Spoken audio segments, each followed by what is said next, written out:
Hari ini ada awal dari bulan Agustus, ya. Jadi bulan Agustus dan kita minggu pertama, berarti tidak lama lagi kita akan melaksanakan pengucapan syukur secara khusus buat kemerdekaan bangsa kita.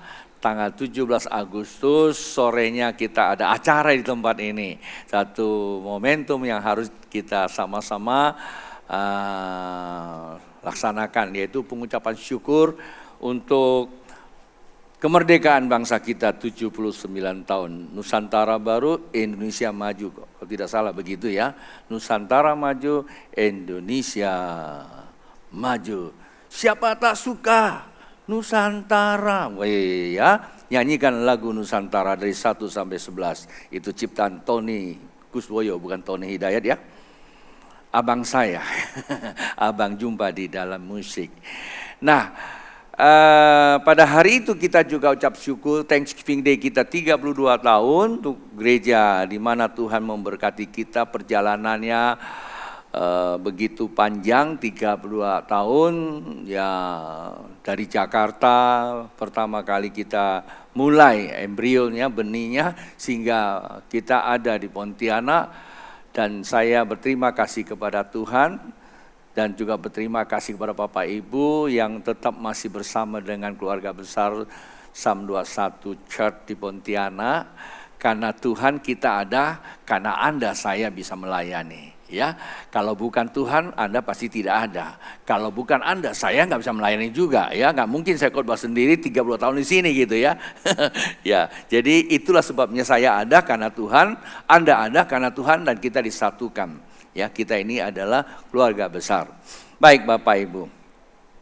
Dan juga pada hari itu ada seminar. Ya, seminar itu jangan lupa itu Bapak Ibu mesti daftar ya. Nanti akan disampaikan oleh Tata ya, bolehlah Tata ya. Ya, Tata yang akan ya koordinator untuk seminar. Dan juga saya sih minta izin sama panitia dan sama pengurus media. Kita tahu tanggal 10 bangsa kita ada prosesi besar bagaimana memulai perjalanan perpindahan ibu kota dari Jakarta ke Kalimantan. Walaupun kita nggak di IKN ya, kita ada di barat tapi di timur. Ya, sebenarnya kita bersyukur ada di Kalimantan kan. Itu tanggal 10 saya tidak tahu, dan diperintahkan seluruh Indonesia, kabupaten maupun provinsi merayakan secara besar-besaran. Oh, mereka pasang videotron dan sebagainya ya. Saya nggak pernah berjanji sama Pak Jokowi, kita juga sudah mempersiapkan videotron baru. Kiri kanan Anda sudah nikmati. Dan di bawah kayaknya minggu ini akan selesai dipasang ya. Dan beberapa media multimedia sedang dipersiapkan. Ya, mudah-mudahan tidak kandas kapalnya. Katanya saya pesan air sudah 2 minggu tidak sampai karena kapalnya kandas. Saya yakin dah kapal si Aui nggak pernah kandas ya Uy ya. Kandas nggak Uy?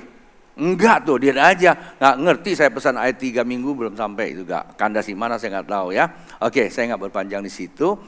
Nah, maksud saya minta paginya ya, karena ada prosesi, banyak kita siaran langsung juga, karena siaran langsung kan. Jadi kalau jemaat tidak kemana-mana 17 Agustus, paginya kan nggak ada acara, ya kita kumpulnya di sini. Nanti kita coba atur, saya minta Yusa kalau memang bersedia atau jam berapa diumumkan ya, kita kumpul ya sekaligus kita berdoa. Sebetulnya saya ini pengen ke ibu kota, ke IKN situ ya sebetulnya, tapi pada hari yang sama kan kita ucap syukur di sini, jadi saya nggak bisa pergi gitu loh. Sebetulnya saya udah rencana jauh-jauh hari sama beberapa teman, ayo 17 Agustus ke sana, tapi juga belum tentu bisa masuk gitu loh ya. Belum tentu bisa masuk karena kita nggak ada kompetensinya, bukan pejabat masalahnya. Pejabat kita berbeda, pejabat kita ini pejabat kerajaan Allah. Jadi begitu kedatang mereka nggak lihat kita. Maksudnya pejabatnya nggak dilihat, tapi manusianya bisa lihat, diusir manusianya, kerajaannya nggak bisa diusir. Nah itu hanya pesan saya, tapi kalau bisa ya Bapak Ibu kalau nggak kemana-mana kita berkumpul, kita saksikan bagaimana prosesi perpindahan ibu kota dari Jakarta ke IKM.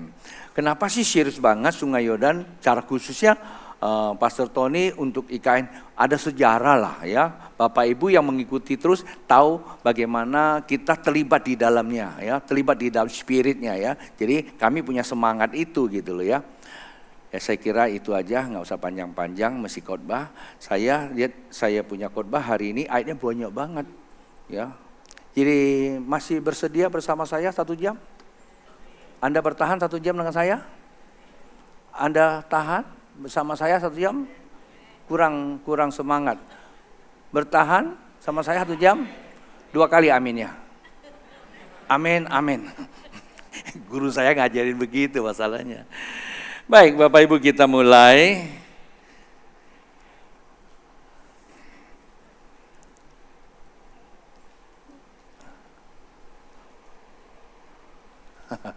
Iya, mantap. Nah, kebaca nggak Bapak Ibu?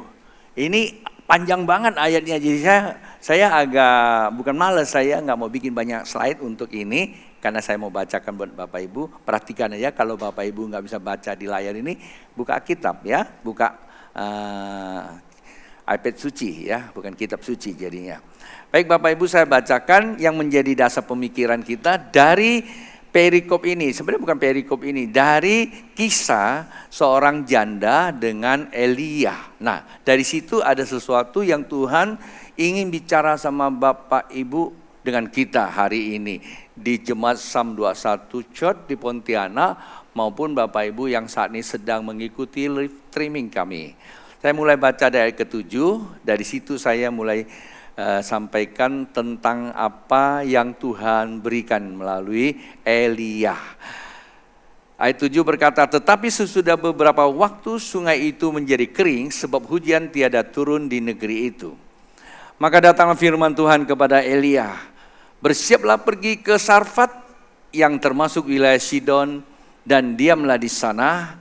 Ketahuilah aku telah memerintahkan seorang janda untuk memberi engkau makan. Sesudah itu ia bersiap lalu pergi ke Sarfat. Setelah ia sampai ke pintu gerbang kota itu, tampaklah di sana seorang janda sedang mengumpulkan kayu api. Ia berseru kepada perempuan itu, katanya, cobalah ambil bagiku sedikit air dalam kendi supaya aku minum. Ketika perempuan itu pergi mengambilnya, ia berseru lagi, cobalah ambil juga bagiku sepotong roti. Nah ini ada dua, kalau tadi air nggak ada masalah tuh, langsung nurut aja. Tapi kalau roti ada masalah. Bukan itu yang saya mau sampaikan ya, nanti pelan-pelan. Lalu ayat 12 berkata demikian, perempuan itu menjawab, demi Tuhan Allahmu, ini Allahnya Elia nih ya, yang hidup sesungguhnya tidak ada roti padaku sedikit pun, kecuali segenggam tepung dalam tembayan dan sedikit minyak dalam buli-buli. Dan sekarang aku sedang mengumpulkan 2-3 potong kayu api. Kemudian aku mau pulang dan mengelolanya bagiku dan bagi anakku. Dan setelah kami makannya, maka kami akan mati. Kasih garis bawahi. Ini kebangetan, udah makan mau mati lagi.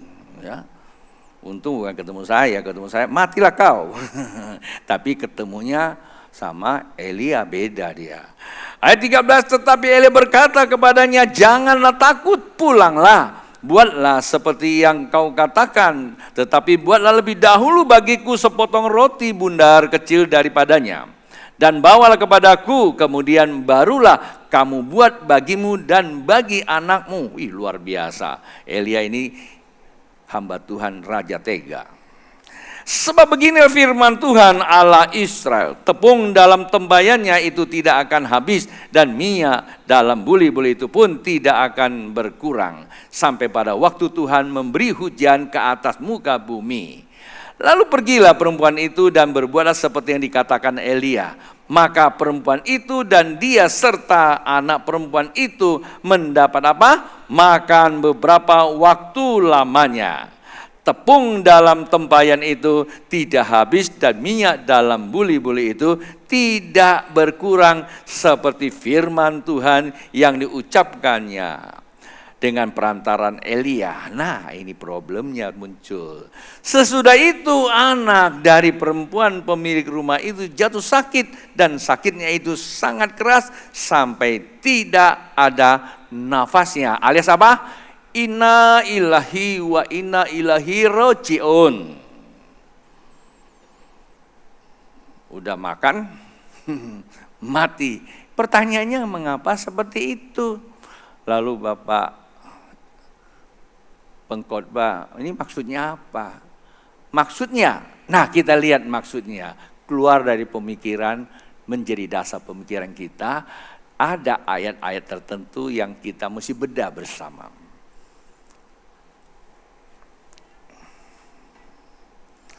Ya, ayat ke-8 berkata demikian, datanglah ya, maka datanglah firman Tuhan kepada Elia. Bersiaplah pergi ke Sarfat yang termasuk wilayah Sidon, dan diamlah di sana, ketahuilah aku telah memerintahkan seorang janda untuk memberi engkau makan. Saya berikan kontrasnya merah dan kuning. Kuning itu berbicara manusia. Merah ini berbicara orang yang dipenuhi Tuhan. Ada dua oknum, saya gunakan oknum. Di situ saya hanya sorot dua oknum. Pertama adalah Elia, dan yang kedua adalah janda. Sebetulnya saya tidak terlalu mau masuk ke wilayah janda, ya. Wilayah janda jangan terlalu cepat kita masuk, ya. Memang bahaya juga. Bukan begitu maksud saya, ya. Saya tidak mau terlalu menyoroti maksudnya di dalamnya, tapi saya cuma mengambil pesan apa sih dari situ untuk Anda dan saya. Nah, saya memberikan konstruksi dan sebagai terminologinya. Konstruksi itu saya bangun, terminologi itu pengertian yang saya dapatkan. Elia itu mewakili satu kelompok. Kelompok apa itu? Nah, kita lihat di sini ya. Kelompok apa? Elia adalah gambaran gereja sebagai tubuh Kristus. Yaitu imamat rajani menyatakan terang Allah bagi dunia. Dan itu merupakan gambaran Melkisedek imam besar. Sedangkan janda adalah gambaran jemaat Allah yang hidup. Adalah keluarga Allah sebagai keturunan Abraham, pewaris kerajaan Allah. Bilang begini, oh gitu toh. Ayo coba. Oh gitu toh. Masuk di akal nggak Bapak Ibu kalau Elia itu gambaran gereja? Sulit. Karena akal kita sedang mengalami masalah. Tapi kalau akal kita sehat, bisa terima. Kenapa? Karena Elia terima firman Tuhan. Bapak Ibu, ketika saya merenungkan firman Tuhan, ada satu pesan ilahi Tuhan sampaikan. Kita ini bangga jadi orang Kristen. Terkadang kita begitu bangga baca Alkitab, tapi kita tidak bangga kehadiran Tuhan di dalam kehidupan kita. Bahkan kadang-kadang kita memandang kehadiran Tuhan yang sudah menjadi sesuatu yang absolut, tetapi kita jadikan dia hanya kehadiran biasa-biasa. Maksudnya apa? Kita percaya Alkitab isinya firman Tuhan. Bapak Ibu tahu Alkitab ini dari mana? Dari Tuhan. Turun ke siapa? Ke sekolah teologi ya? Yang enggak. Sekolah teologi itu ada perwujudan bapak-bapak gereja. Sebetulnya yang namanya sekolah teologi itu tidak bisa lepas dari gereja. Karena gereja adalah tempat pemuritan. Karena disitulah Tuhan berbicara kepada gereja, maka gereja mencatat, bapak-bapak gereja mencatat. Artinya gereja adalah tempat di mana Tuhan berbicara. Gereja itulah gambaran imamat rajani. Orang-orang yang kudus yang dipanggil keluar Tuhan diberi hak untuk mencatat seperti Musa. Dan pada masa itu Tuhan datang kepada Elia. Dan masa kini kita tidak pernah ketemu Elia lagi. Yang kita ketemu adalah gereja. Tapi Bapak Ibu tolong perhatikan seberapa cinta kita kepada Tuhan. Semua akan katakan full. I love you Lord. Jesus, I love you. Iya, karena kelihatan. Yesus gak kelihatan Bapak Ibu. Tapi tubuh Yesus masih bisa dilihat. Itu namanya gereja. Yang tidak kelihatan kamu bilang bisa mengasihi dia. Kata Tuhan, bohong loh kalau kamu mengasihi Tuhan yang tidak kelihatan. Sampai Anda bilang full love you Lord. Full love you Jesus. Sementara yang kelihatan gereja kita kurang memperhatikannya. Ya kalau gereja memperhatikan kita sih kita senang sama dia. Kalau dia sudah enggak lagi dekat-dekat kita, gereja kan enggak bisa dekat kita. Gereja kan ada satu sifat. Gereja bukan bicara tempat. Terkadang orang begitu semangat, saya kan gereja Tuhan. Yes, oke. Saya katakan saya tidak mengatakan tidak. Ya, church is not personal. Church is community. Gereja bukanlah pribadi. Gereja ada sebuah komunitas. Gereja is the power. Gereja adalah kekuatan. Kekuatan apa? Kekuatan orang-orang yang ada di dalam 3 pilar. Itu kata gereja. Pertama, gereja bersifat covenant. Ketika Anda seperti gereja itu gambaran seperti suami istri Bapak Ibu. Bagaimana Bapak Ibu bisa nikah kalau tidak covenant? What is the covenant? Covenant not promise. Covenant itu apa? Covenant itu saya coba kasih sedikit gambaran. Kalau Bapak Ibu mau pengen tahu apa itu covenant, covenant itu, kata kafan itu diambil dari kata covenant. Tahu kafan ya, dibungkus ya. Nah Bapak Ibu pulang ke rumah, 2 jari ini Bapak Ibu gosok pakai amplas. Tahu amplas ya? Amplas sampai dia keluar darah lalu ditutup di kafan. Pakai kafan, tahu? Pakai kain kafan gitu. Udah gak usah dibuka-buka. 1 minggu atau 2 minggu dibuka. Coba Bapak Ibu buka jarinya. Kalau Bapak Ibu bisa buka, mungkin tetangga Bapak Ibu akan tutup telinga. Kenapa? Sakitnya ampun-ampunan. Kenapa? Ini sudah nyatu. Nah itulah covenant. Jikalau aku mengaku bahwa saya adalah jemaat Tuhan, saya disebut gereja bukan sayanya, tapi komitmen, covenant saya itu. Covenant saya sama siapa? Sama gereja. Gereja orangnya, bukan gedungnya. Lalu tercoven sama siapa? Sama di atas surga. Apa yang kau ikat di bumi, terikat di surga. Itu tiang utama. Dan yang kedua, jikalau 2 sepakat, Bapak Ibu mengerti kata sepakat? Confirm. Ya, kata sepakat itu confirm. Maka Alkitab katakan Paulus ya, not conform to the world. Jangan kamu sepakat dengan dunia. Change your mind. Ubah.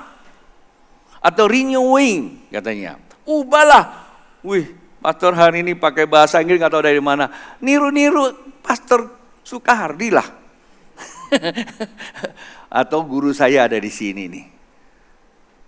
Brother Helmi. Ya, dia ngajar saya. Kami diajari sama dia. Kami kurang pakai jadi Inggrisnya taruh di gudang. Jadi Bapak Ibu. Jadi mesti tahu bahwa kata sepakat itu confirm, itu artinya apa? Kalau kita sudah berjanji sepakat di dalam sesuatu yang memang akan diwujudkan. Ya, akan diwujudkan. Sebetulnya saya coba memberikan sebuah gambaran tentang janda dan Elia. Sebetulnya siapa janda? Janda itu adalah keturunan Abraham. Walaupun si jandanya itu tidak memahaminya, tetapi secara absolut perjanjian tak pernah bisa dibatalkan. Abraham. Maka sebetulnya janda itu adalah anak Allah. Karena pewaris dari keturunan Abraham. Secara otomatis itu sudah ada ikatan namanya covenant dengan Elia. Allah tidak membiarkan anaknya hidup seorang diri seperti yatim piatu, kendati pun dia janda. Bilang apa? Amin 2 kali dong. Bilang sama sampingnya, kamu gak janda tahu gak? Ini terminologi loh ya. Pas ketemu janda, aku kan lagi janda pastor. Tenang saja ya. Ada saya di sini. Itu Bapak Gibran. Maksudnya ada Yesus di sini. Waduh, saya salah ngomong lagi, janda ada saya sini. Waduh, ampunilah saya yang nanti saya dijewel sampai istri saya. Lu ngapain berurusan sama janda lagi? Tutup, janda gak usah dibahas dulu. Nah, karena mereka ada covenant, Allah di surga protection. Si janda lupa pada dirinya, tapi Allah tidak pernah lupa. Loh, kok bisa-bisanya Tuhan beri perintah kepada Elia, pergilah ke Sarfat, itu tempat. Di situ ada seorang janda, kusediakan memberi kamu makan. Saya kadang-kadang berpikir Tuhan meminta seorang hamba Tuhan pergi dengan godaan yang luar biasa. Seandainya ini pikiran saya ya, Tuhan bilang pergilah kamu memberi makan janda itu, jangan-jangan malah dia gak pergi. Karena mesti keluar duit toh. Betul gak? Tapi pergi, di sana ada yang sediakan makan. Ya manusia kan kalau ada in-nya, wah semangat. Kalau out, entah dulu. Ini pastor mau bicara apa? Enggak masuk kepada persembahan ya. Kalau kita dapat rasanya semangat, ya Pak ya. Coba kasih tahu sampingnya, pastor nggak ngomongin Anda loh. Tapi orang satu ini biasanya aku kenal. Kalau yang namanya diberkati semangatnya ampun-ampunan. Tapi kalau namanya memberi, lupanya lebih banyak. Barangkali minum Panadol. I'm sorry untuk Anda semua, tak bermaksud untuk menyakiti Anda. Cuma beritahu saja. Akan tetapi memang begitulah Tuhan cara dia berbicara. Sebetulnya kalau kita membawa kepada perenungan yang benar, Tuhan tuh berkata, pergi kamu beri makan kepada anakku, keluargaku. Itulah sebabnya di sini dikatakan bahwa sebetulnya Elia atau hamba Tuhan, gereja, Melkisedek, Yesus, oknumnya beda, tapi mereka satu kesatuan Bapak Ibu. Ini masa bukan lagi masa Melkisedek. Ini masa bukan masa Yesus secara fisik. Ini masa bukan masa Elia, walaupun ada nyanyiannya. Inilah waktu Elia ya, itu nyanyian. Tapi ini masa kasih karunia, yaitu gereja. Maka dikata sepakat itu ketika firman Tuhan datang kepada Elia sampaikan kepada janda Sarfat itu, dia sepakat. Sebelum firman datang dia mau mati. Ya toh? Dia sepakat. Walaupun dia makan, dia katakan kalau aku makan mati, sekarang dia gak makan, lebih cepat mati kan? Ya Pak ya? Hanya segenggam tepung, juga diminta. Air gak ada masalah toh. Aku gak punya roti, hanya segenggam tepung, pulang aku olah, nanti aku dan anak saya mati. Itu kan pertama seperti itu. Kata Elia, jangan takut. Sebetulnya bukan kata jangan takut. Bahasa Indonesia kata jangan itu dalam pengertian sesungguhnya, janganlah kamu takutkan apa yang sedang terjadi. Percayalah bahwa sesuatu akan terjadi karena firman Tuhan. Maka dia lakukan. Itu namanya sepakat. Paham sepakat. Tapi kadang-kala kita sebagai bukan gereja, kita sebagai jemaat Tuhan udah sepakat sama Tuhan belum? Tuhan gak ngomong sama saya, gak usah tunggu Tuhan ngomong Bapak Ibu. Kalau di mana kamu covenant itu berbicara, sepakat saja. Gereja sedang bicara apa? Sepakat saja kepada firman Tuhan. Sebab firman Tuhan datang kepada bapak-bapak gereja. Tidak pernah datang kepada seorang di pinggir jalan, tidak ada. Jadi itu dulu. Sepakat. Itu pilar penting. Lalu yang ketiga, bukan hanya sepakat Bapak Ibu. Kalau kita mau mengalami terobosan, mengalami jawaban Tuhan, kemana kita mesti pergi? Hamba Tuhan tidak salah. Tetapi yang lebih daripada itu, 2-3 orang itulah namanya apa? Namanya basic church foundation. Gereja itu berbicara hadirnya kita. Online boleh enggak? Boleh kalau lagi kondisi tidak memungkinkan. Jadi mesti hadir Bapak Ibu. Hadirnya kapan? Minggu karena kesepakatan kita. Mengikuti kalender itu hari libur. Sebetulnya Tuhan tidak perintahkan kita hari Minggu ibadah. Hanya pas hari Minggu, hari pertama, hari kebangkitan Yesus. Secara historis itu ya kita semua ibadahnya hari Minggu. Nah setiap gereja kalau bikin ya ibadahnya hari Minggu. Itu kata kita sepakat. Ya udah kita datang hari Minggu. Time-nya jam berapa? Ya masing-masing gereja punya time. Gereja kita jam 8, jam 10, jam 5, malam minggu jam 6.30. Kalau kita memang sudah buat komitmen, sepakat, Pak Bu, mungkin waktu kita datang tidak terlalu nyaman secara fisik. Relationship tidak nyaman. Tapi Allah selalu memberi yang terbaik bagi orang yang setia.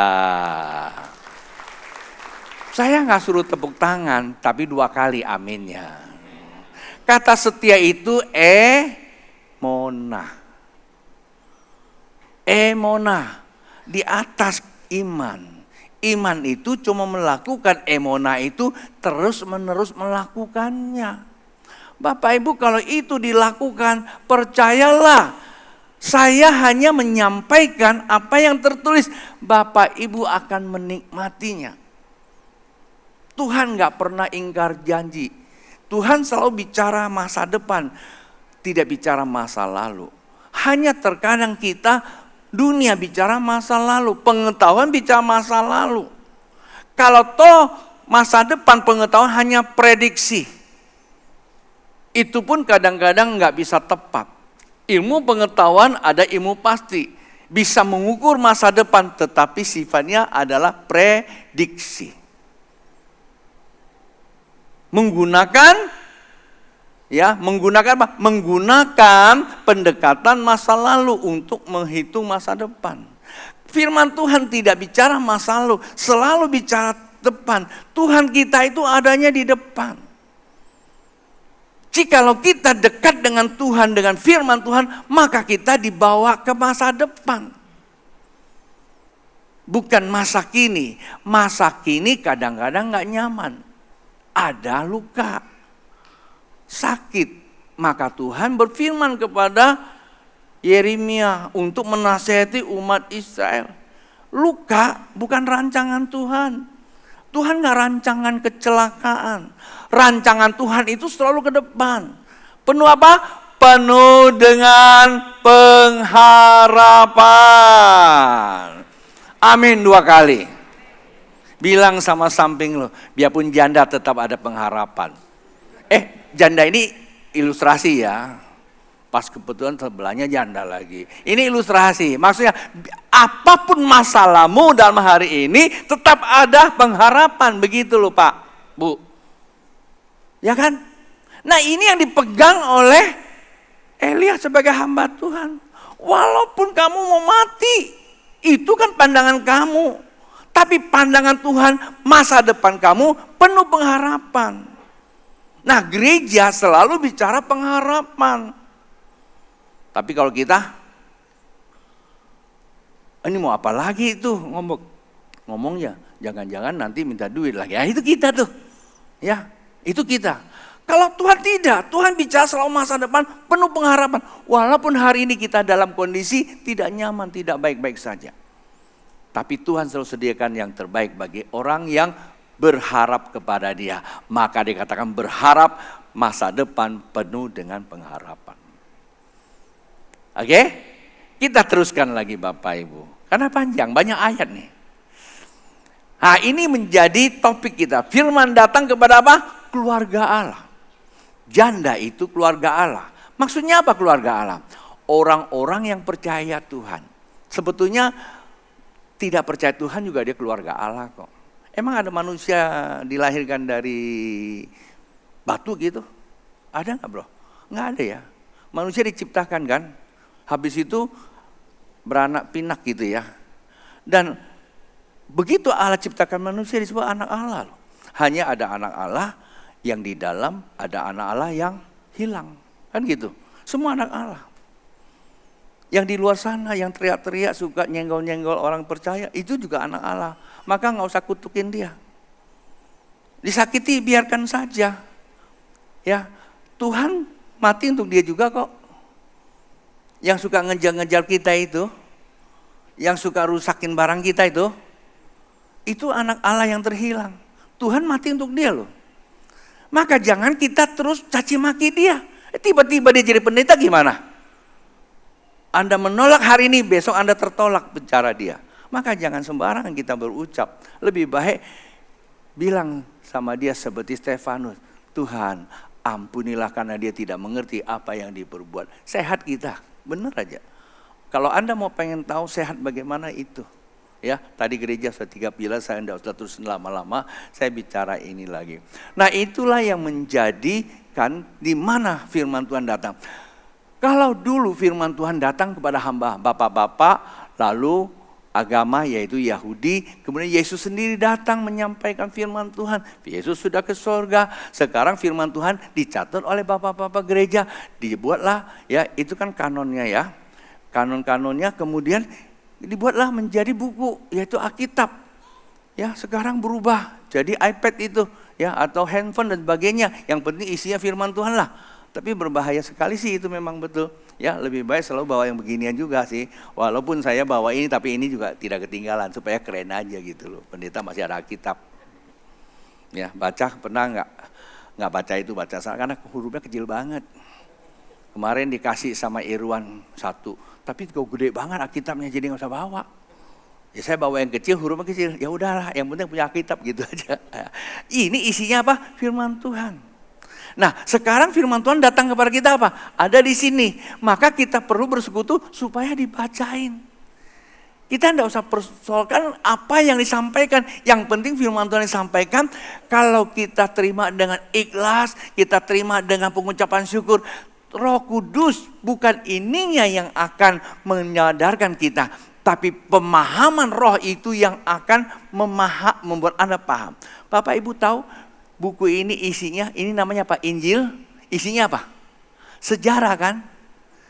Sejarah tertulis. Ini nama fakta sejarah tertulis. Tetapi Bapak Ibu tahu nggak? Di dalamnya ada roh yang bekerja. Fakta spiritual. Tetapi fakta propertinya apa? Yaitu salib. Hilang salibnya. Yaitu salib. Nggak pernah berubah salibnya. Hanya orang aja coba untuk memplesetkan dipatah-patahin. Ini ada sebuah kisah Bapak Ibu. Satu hari seorang arkeolog profesor. Lalu dia membaca sebuah buku sejarah. Dan buku sejarah ini menarik perhatian. Kalau yang namanya arkeolog memang ya. Arkeolog dengan, tahu arkeologi ya. Dengan filsuf itu agak mirip-mirip sih. Budayawan, seni itu agak mirip-mirip. Rambutnya panjang. Saya waktu lagi di kos ya. Teman saya satu arkeolog, ya dia ada di Universitas Pancasila. Itu kalau pulang bawa batu, bawa kayu, tiap hari kacamatanya udah tebal, dia gosok. Nah kita ini kan orang-orang eksak, orang-orang teknik kan, semuanya kan pola pikir kita 1 tambah 1 2. Kalau dia enggak, 1 tambah 1 bisa 100. Kita bingung aja, 1 bisa jadi 0, 0 bisa jadi 1. Dia gosok-gosok, itu orang arkeolog. Nah apapun Bapak Ibu dia menarik. Apalagi kalau kayak kami yang begini-ginian, dia tertarik diperhatiin, kenapa ya ini orang botak ya. Bisa diperhatiin sama dia loh. Jadi gosok-gosok sama dia. Itu keluarga. Nah, profesor ini dia membaca sebuah buku, kemudian dia menyelidiki buku ini.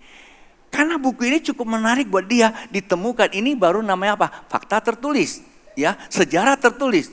Tetapi sejarah tertulis ini adalah kisah nyata. Kemudian dia coba cari, dia temukan ada fakta propertinya, bendanya ada. Dan itu membuat dia menarik. Ini baru sebuah cerita dunia. Dari situ dia bawa sampai siang jadi kenangan, malam jadi impian.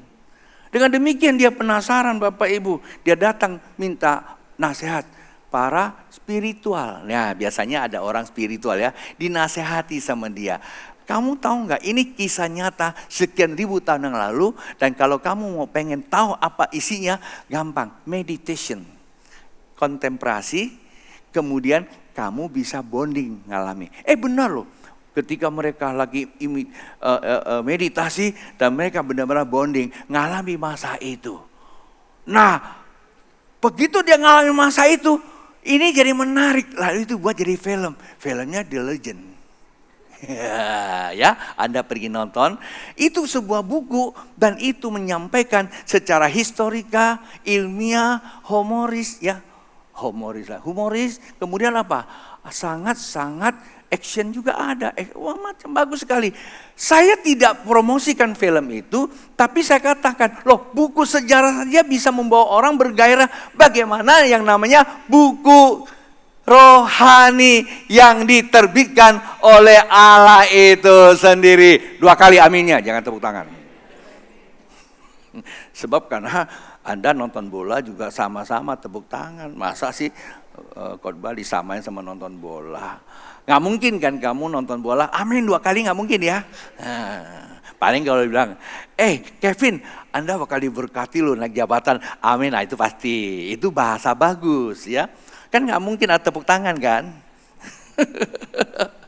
Oke, saya teruskan lagi Bapak Ibu.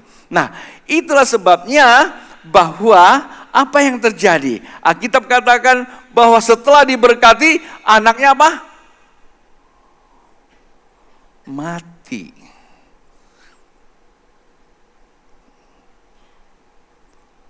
Nah, ini dia nih. Ya, saya teruskan dulu.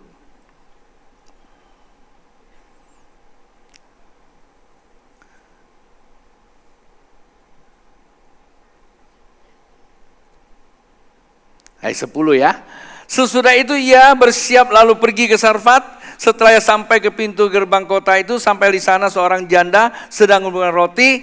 Ia berseru kepadanya, cobalah ambil bagiku sedikit air dalam kendi supaya aku minum. Ayat 11, ketika perempuan itu pergi mengambil, ia berseru lagi, cobalah ambil juga bagiku sepotong. Kita teruskan lagi.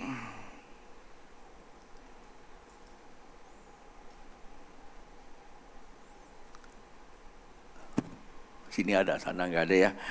Perempuan itu menjawab, demi Tuhan Allahmu yang hidup. Ini perempuan yang berkata ya, karena firman Tuhan datang kepada dia tadi apa?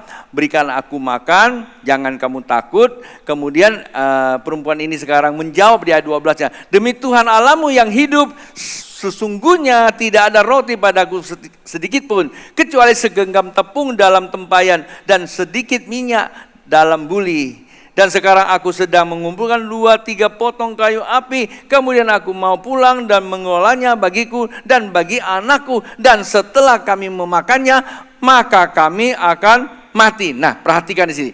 Kata firman Tuhan, kalau tadi itu adalah manusia itu ya. Janda itu berpikir tentang masa lalu. Kalau enggak makan, pasti mati. Sekarang Anda di kantong ada berapa duit? 1.000? 10.000, 100.000, 1 juta, pas. Besok mau bayar listrik 1 juta. Kalau nggak bayar, meteran dicabut, nggak dicabut lah, nggak nyala aja lah. Ya, zaman dulu cabut, sekarang nggak nyala. Tapi sekarang aku datang nih, aku butuh 1 juta kamu. Jangan takut, besok tidak akan mati. Saya mau tanya, Anda mau kasih ke saya atau Anda pertahankan prinsip Anda? Nah, kira-kira seperti itu. Ya, Anda mau sepakat nggak dengan firman Tuhan? Anda mau percaya nggak itu firman Tuhan? Tapi ini firman Tuhan katakan, jangan takut, pulanglah buat seperti yang kau katakan, tetapi buatlah lebih dahulu bagiku sepotong roti bundar kecil daripadanya, dan bawalah kepadaku. Kemudian barulah kau buat bagimu dan bagi anakmu. Mana ada segenggam hanya buat anak aja kok. Kalau dibuat ke dia ya selesai. Tapi firman Tuhan katakan, kau masih, dan firman Tuhan selalu ke depan. Kalau keinginan kita selalu ke belakang. Paham? Lalu apa yang terjadi Bapak Ibu? Kemudian barulah kau buat bagimu dan anakmu. Nah, sebab beginilah firman Tuhan Allah Israel. Firman Tuhan datang kepadanya. Tepung dalam tempayan tidak akan habis dan minyak dalam buli-buli tidak akan berkurang sampai pada waktu Tuhan memberi hujan ke atas muka bumi. Tadi saya lupa buka ya. Anda nggak baca jadinya ya. Oke. Kenapa sih dimain-mainin? Bukan Anda yang operator main. Ini layarnya belum lunas kali ini. Nggak rela dia. Kasih tahu sampingnya. Iya tuh. Tuh kan. Ini dari kemarin Pastor David juga kena begini ya. David juga bilang ini belum lunas, tapi katanya kata dia. Saya ditegur sebanyak, jangan ngomong gitu uang lagi katanya. Oke, kita teruskan lagi. Ayat 15, lalu pergilah perempuan itu dan berbuat seperti yang dikatakan Elia. Maka perempuan itu dan dia serta anak perempuan itu mendapat makan beberapa waktu lamanya. Tepung dalam tempayan itu tidak habis dan minyak dalam buli-buli itu tidak berkurang seperti firman Tuhan yang diucapkannya dengan perantaraan Elia. Nah ini maksudnya ya, tadi aku belum buka ya. Sorry. Betul? Ya? Oke. 15-16 ya. Tepung dalam tempayan itu tidak habis dan minyak dalam buli itu tidak berkurang seperti firman Tuhan yang diucapkannya dengan perantara. Firman Tuhan datang kepada dia, Pak, Bu, Alkitab itu Anda mau bicara apapun, iya dan amin deh. Sekolah Teologi Tigita Jakarta dulu dibuka namanya Sekolah Tinggi Teologi Iya dan Amin. Sekarang udah bukan ya. Anda lulusan dari Iya dan Amin. Ya, kalau kami dulu lulusan Iya dan Amin. Anda sekarang lulusan apa? Pelita Bangsa ya? Oh iya betul juga sih. Iya dan Amin itu kan firman-Mu pelita bagi kakiku. Tapi diganti jadi bangsa ya. Udah pergi belum? Belum kan? Papua lagi tunggu kamu. Siapa sarjana teologi dari Pelita Bangsa? Ingat, kalau belum pergi jangan sandang titel itu. Harus pergi. Ya, kemana? Ke Papua. Saya belum utus Anda ke Nigeria. Nanti kita ke Papua tahun 2025 bersama tim musik kita. Ya, betul ya? Mana si Jeke? Betul, 2025. Ya, betul. 2025 ya, ke Papua kan? Ayo daftar semua ya ikut. Kita jadi supporter mereka. Ada pertandingan apa ya? Pertandingan ya. Ke tim musik kita. Sudah masuk nasional, masuk mewakili provinsi untuk tingkat nasional. 17 ya.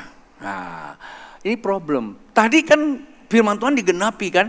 Lalu mereka makan gak habis. Tapi ini persoalannya. Sesudah itu anak perempuan milik rumah itu jatuh sakit. Dan sakit itu sangat keras sampai apa? Tidak ada nafasnya. Lalu apa? Tak ada nafasnya. Lalu mati sebetulnya. Pertanyaan kenapa bisa begitu Bapak Ibu? Bukankah firman Tuhan sudah datang, benar dan dia diberkati. Tapi kenapa anaknya mati? Nah Pak Bu, perhatikan. Imanmu yang menentukan kamu. Iman itu dilihat dari apa? Bukan kamu ngaku iman, tetapi apa yang kau ucapkan dari hatimu itu lahir dari hatimu. Waktu wanita itu bilang, saya akan olah ini makan, Kemudian saya pulang, olah, saya akan makan, dan anak saya makan, saya itu mati. Dan firman Tuhan berkata demikian Bapak Ibu. Saya perlihatkan kepada kita ayatnya. Ya, apa katakan? Jikalau engkau terjadi dalam perkataan mulutmu, tertangkap dalam perkataan mulutmu. Bilang sama samping, maka itu mulut jangan sembarangan. Bro, kamu itu bisa loh mimpin pujian. Dia dari wajah kamu, dari sikap kamu, dari penampilan. Kamu bisa jadi pimpin pujian. Yang ngomong siapa? Hamba Tuhan. Terus kamu bilang apa? Nggak bisa saya. Mulut saya aja ya, gagap. Jalan saya aja mengsong-mengsong. Sesuai dengan perkataanmu yang akan terjadi. Paham maksud saya? Berapa banyak hidup kita, berapa banyak di antara hidup kita terbatas, bukan karena Tuhan tidak cukup jeli dengan doa kamu. Bukan tangan Tuhan tidak cukup panjang memberkati kita, tapi mulut kita itu yang menghalang kita. Siapa yang sudah diberkati Tuhan? Tuh kan? Nggak percaya diberkati kan? Mau? Nggak diberkati? Siapa yang sudah diberkati Tuhan? Tuh kan baru-baru. Tidak apa-apa, saya cuma tes. Ingat nggak tahun 2002 saya sampai diomelin loh. Begitu masuk gereja, hei salam kita orang kaya. Sombong banget. Itu gereja kita dulu di sana Haji Ambas itu tahulah semua orang lah, ya kan? Udah nggak enak aromanya, ya. Udah kecil, orangnya bejubel, penari, begitu ibadah lompat, nggak usah lama-lama, hanya berapa menit langsung suasananya berubah. Rasanya kita tuh gimana? Udah pengap, ya, aromanya nggak enak. Terus si pengkhotbah bilang, kita orang kaya. Ada bilang, kaya apa? Tanya Ayub tuh, sampai dia agak marah sama saya. Ini pengkhotbah bilang kaya mulu, saya naik motor aja mesti isi bensin yang kakak punya. Terus saya tanya, kamu betul mau kaya nggak? Ya. Ngomong kaya aja nggak berani, gimana kamu mau kaya? Kan betul kan? Ini wanita ini sama, begitu saya kasih makan, saya mau mati, matilah kau.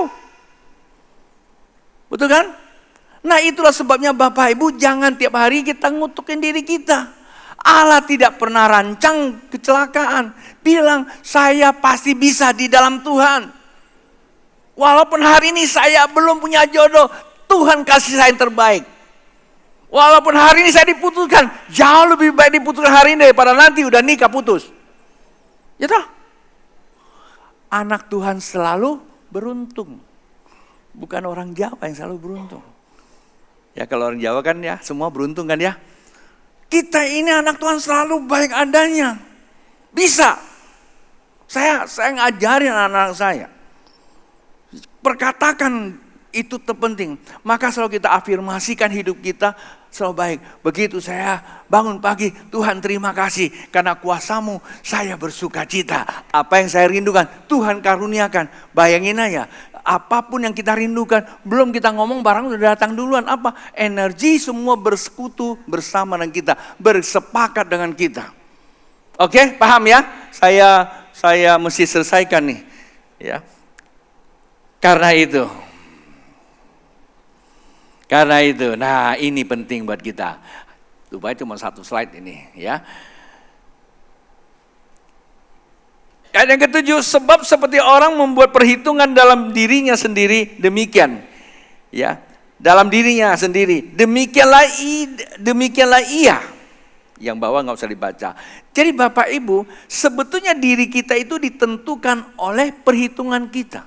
Artinya ditentukan oleh pikiran kita.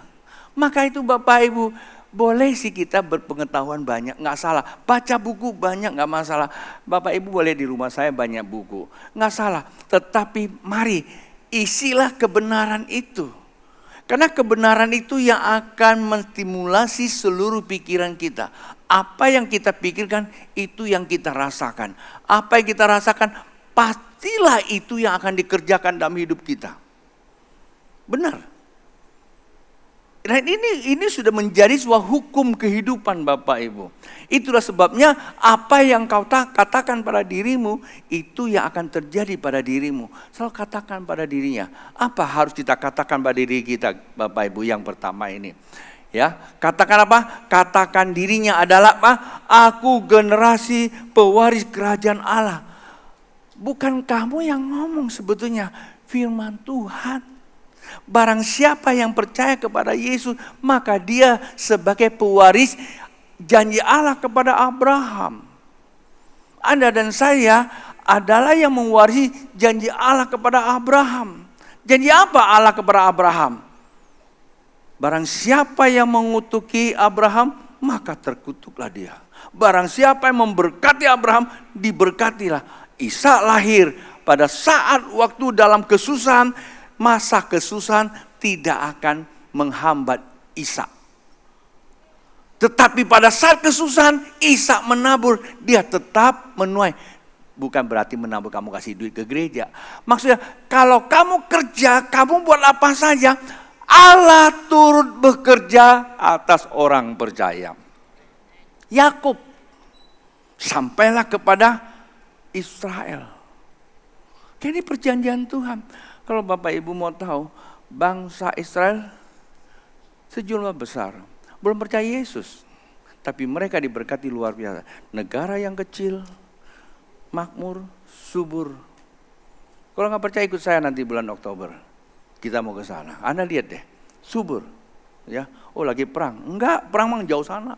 Kita enggak ke tempat perang, kita ke tempat suci kok. Tempat suci bang, nggak akan perang lah, ya.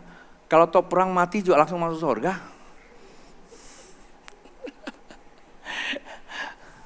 Teman saya cerita, ada bapak-bapak dibawa ke tanah suci. Ini bukan orang Kristen, ya kan, sama suami istri. Sampai di tanah suci Israel, istrinya mati kan, belum bukan orang Kristen, tapi dia baru mau percaya sama Yesus, bawa sana, udah baptis, istrinya mati, lalu mesti bawa pulang, ketemu sama tour leadernya berapa?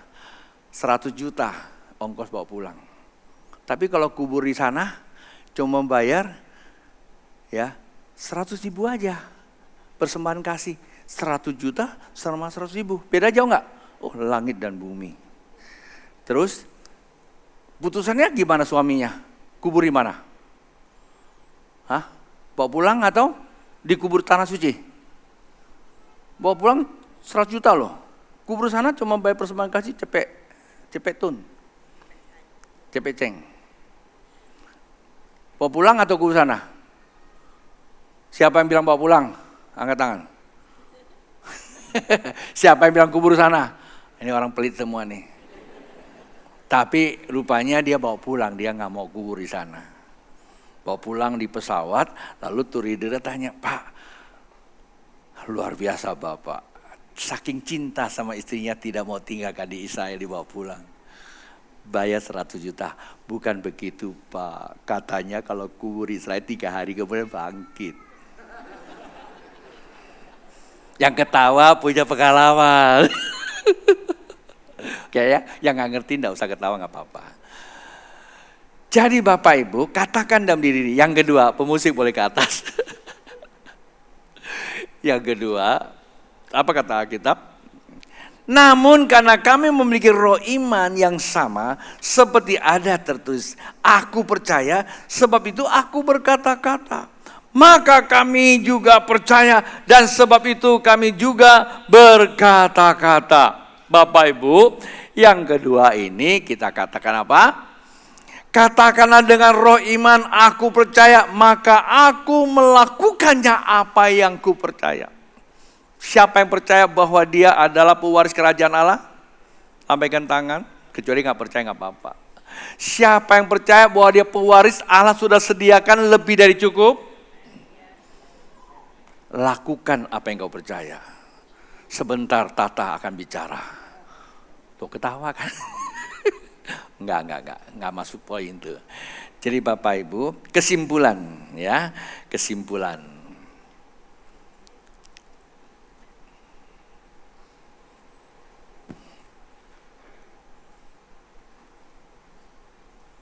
Ya, saya bacakan kesimpulannya. Karena yang kutakutkan inilah yang menimpa aku, dan yang kucemaskan itulah yang mendatangi aku. Artinya Bapak Ibu, perhatikan baik-baik, saya bacakan, ini tulisan saya. Apa yang dikatakan itu terjadi padanya karena perkataan ada kekuatan yang menstimulasi pikirannya. Ketika berkata-kata adalah menginstal energi ke dalam pikiran, pada waktunya akan terjadi sesuai perkataannya. Itulah disebut kuasa perkataan. Bilang sama samping kiri, jangan cepat berkata-kata. Pikirkanlah baik-baik. Anda dari tadi aminnya 2 kali. Tapi saya tidak jebak Anda aminnya yang negatif. Seringkali kita terlalu cepat kata amin, kita tidak memperhitungkan, tapi kita tidak melakukan. Dan apa yang kita katakan itu akan terjerat olehnya. Hari ini firman Tuhan datang kepada kita, mencerdaskan kita. Ayo, dengan roh iman katakan, aku pewaris kerajaan Allah. Aku percaya dan aku akan melakukan. Percayalah, ada begitu banyak yang Tuhan sudah siapkan untuk Anda dan saya. Lakukannya. Tuhan memberkati.